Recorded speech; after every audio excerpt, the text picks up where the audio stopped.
चीन की बढ़ेगी टेंशन, भारत जापान के बीच नेवल वॉरशिप पर हुई है बड़ी डील।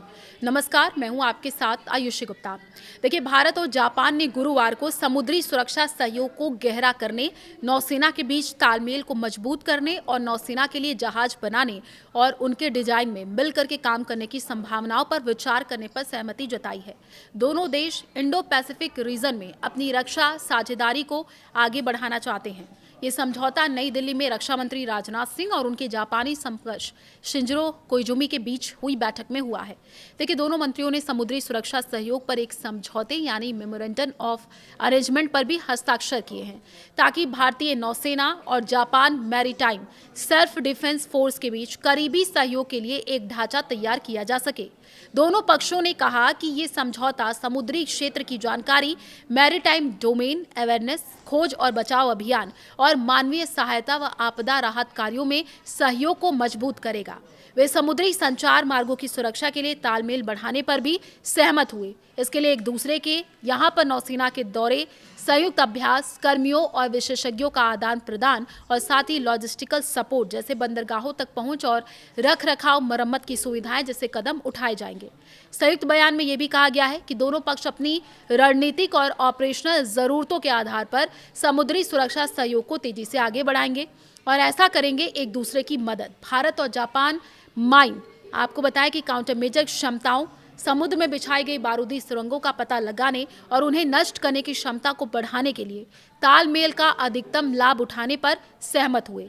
साथ ही वे जापान की तकनीकी विशेषज्ञता और भारत की उत्पादन क्षमताओं को मिलाकर नौसेना की जहाज बनाने और उनके डिजाइन में संयुक्त विकास की संभावनाओं पर भी विचार करेंगे।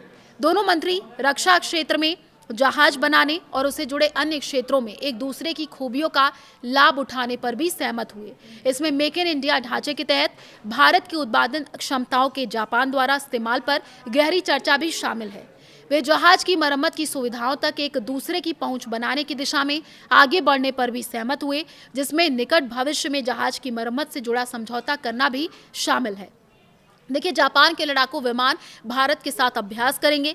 दोनों पक्षों ने द्विपक्षीय सैन्य अभ्यासों के लगातार विस्तार का स्वागत किया है, जिसमें जापान भारत सेना अभ्यास, धर्म गार्जियन और समुद्री अभ्यास जैमिक्स शामिल हैं। उन्होंने विशेष रूप से जापान भारत वायुसेना अभ्यास वीर गार्जियन 26 की तैयारियों का स्वागत किया है, जो कि इस साल के आखिरी में होने वाले हैं। पहली बार जापान की एयर सेल्फ डिफेंस फोर्स के लड़ाकू विमान इस अभ्यास में हिस्सा लेने के लिए भारत आएंगे। भारत और जापान अपने द्विपक्षीय अभ्यासों को और अधिक जटिल बनाने, बिना चालक वाले सिस्टम यानी कि अननेम्ड सिस्टम्स को शामिल करने और मौका मिलने पर कम समय की सूचना पर संयुक्त अभ्यास करने पर भी सहमत हुए। मंत्री अपने स्पेशल ऑपरेशंस फोर्सेस के बीच आदान प्रदान को बढ़ावा देने और भारत के इंटीग्रेटेड थिएटर कमांड्स के गठन के बाद उनके साथ सहयोग करने पर सहमत हुए। डिफेंस टेक्नोलॉजी पर फोकस है। सिंह ने डिफेंस इक्विपमेंट और टेक्नोलॉजी के ट्रांसफर से जुड़े अपने फ्रेमवर्क की जापान की हालिया समीक्षा का स्वागत किया है और डिफेंस और टेक्नोलॉजी के क्षेत्र में और गहरे सहयोग की उम्मीद जताई है। दोनों मंत्रियों ने जहाज पर लगने वाले unicorn integrated communication antenna system को बढ़ती साझेदारी का प्रतीक बताया।